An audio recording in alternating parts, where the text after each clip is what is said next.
Assalamu alaikum and Eid Mubarak. I'm Ibrahim Hooper with CAIR's News Update.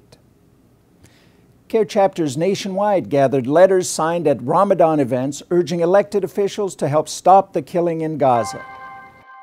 The Council on American Islamic Relations, better known as CAIR, has launched a massive letter-writing campaign calling on Israel to end its military offensive in Gaza.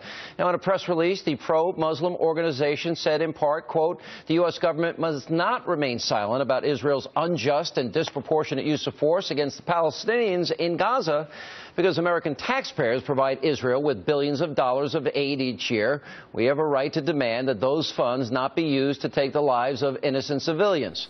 Here at home, the Council on American Islamic Relations, or CAIR, is demanding an end to the violence through this letter campaign. To hold Israel accountable for the civilian deaths that it is perpetuating through the use of U.S. tax dollars. Thousands of letters will be delivered to Senator Feinstein's office Thursday. Chaudhry is with the Council on American Islamic Relations, whose office has collected 1,500 letters from Marylanders to U.S. Senators Barbara Mikulski and Ben Cardin, urging them to intervene on behalf of civilians in Palestine, where in the past 2 days, dozens of children have been killed. A ceasefire.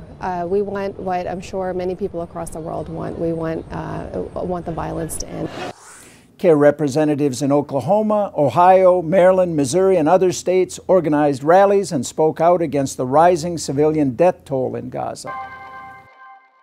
And back here in Oklahoma City today, the Council on American Islamic Relations held a press conference calling for an immediate ceasefire. This is something that really shocks the conscience. The death toll is now up over 400, and the injury count is up over 2,500.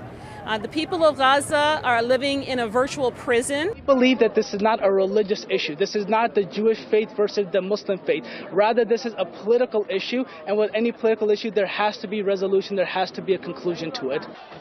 The Palestinian Solidarity Committee and the St. Louis chapter of the Council on American Islamic Relations joined forces for that rally.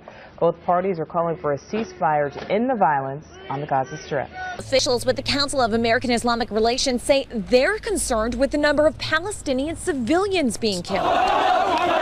Zainab Chowdhury tells WJZ the violence is causing a humanitarian crisis in Gaza. I think what really everybody wants to see is peace and justice in the region.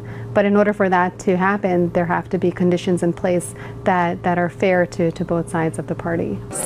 In New York, hate incidents targeting Muslims may have been tied to the conflict in the Middle East. At elderly worshipers, officials are emphasizing the need for tolerance and cooperation. There were assailants or perpetrators coming around the mosque, again in a vehicle, and they threw eggs at members of the community. We were informed that there were 3 members, and amongst them were elderly. One was 72 years old, and he had eggs thrown at his chest. In Michigan, CAIR called for a hate crime probe of an attack on a Muslim woman at a mall. The Michigan chapter of the Council on American Islamic Relations calls for officials to investigate what it says is a possible hate crime. It happened Saturday, shortly in the afternoon at Meridian Mall in Okemos. A Muslim woman told police 2 men and another woman attempted to pull her face veil and dress off and then knocked her to the ground. A CAIR representative appeared on CNN's Spanish language channel to discuss a new report claiming that the FBI routinely entraps Muslims in its own terror plots. Un invitado de hoy es un capellán musulmán y abogado, un hombre que fundó los capítulos de Puerto Rico y Connecticut de la Sociedad Americana de Musulmanes en Norteamérica. Señor Wilfredo Am Ruiz, ¿cómo está usted? Bienvenido, buenas tardes. Saludos, Camilo, la paz contigo y con tu audiencia. Muchas gracias. ¿Qué opinión le merece lo que estamos contando hoy en el programa y que es denuncia y está ya en las portadas digitales de todos los periódicos que se precian de ser buenos periódicos? Bueno, antes que nada les felicito por la cobertura. Lo que esto ha traído, Camilo, es sino la confirmación de lo que venimos denunciando hace años, que el FBI se ha vuelto una fábrica de terroristas, ¿verdad? And finally, CAIR convinced the U.S. Olympic Committee and an International Basketball Federation to address the issue of a ban on Islamic headscarves for female athletes. At least 2 American Muslim women have been denied professional basketball careers because of the ban.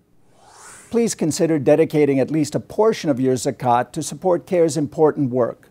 To donate, go to CAIR.com. Assalamu alaikum. Peace to you.